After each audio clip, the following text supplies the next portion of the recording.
So let's look at some examples and practice doing those steps. Okay, so the first thing I'm going to do is I'm going to read the question. Example 1, how many hours are in 8.5 days? And that should say days, not day. So we're just going to pretend it does, right? Okay, so how many hours are in 8.5 days? 8.5 days is my known. Got to find my unknown and my unknown. My unknown is how many hours. How many? That's a key word that tells me that's what I'm looking for. You can look down here, how many and how many. That gives away that it's telling me my unknown. So hours and days. I didn't have any conversion factors up there that were about time, but you probably know something about time. You probably know how many hours are in a day.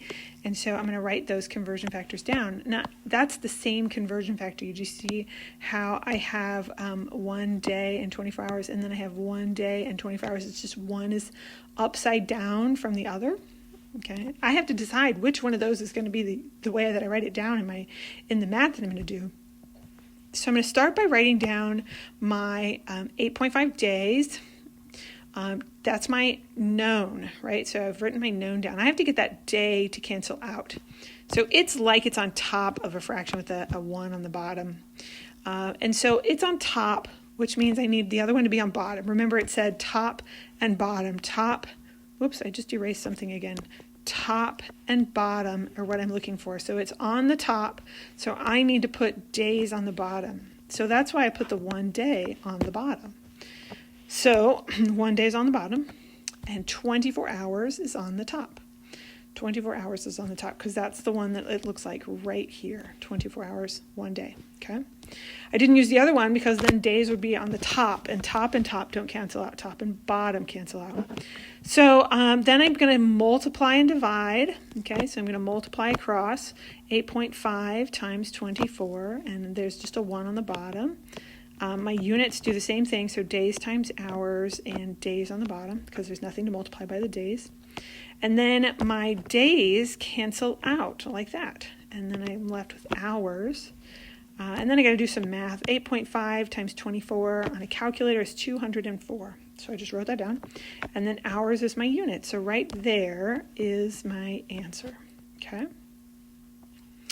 Now the next example works very similar, right? I got to read the question.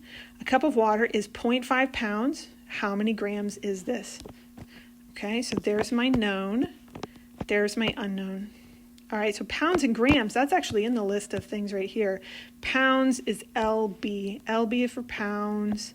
G for grams. I have some other ones that have grams in it, but they don't have LB. And there's another LB, but it doesn't have G. This one has both of them. And so that's the one that I'm going to use.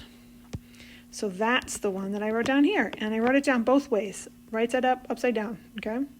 That way I can decide which way I'm going to use it. Do you have to write them down? No. You could just look at it and then know that you could write it down upside down from the way that you see it. But if it helps you to write it down, then you should. All right, so I have my pound on top with a 1 on the bottom. That's invisible. You don't have to write that down either. So my 1 pound is going to go on the bottom. See, it is working out just like the other one.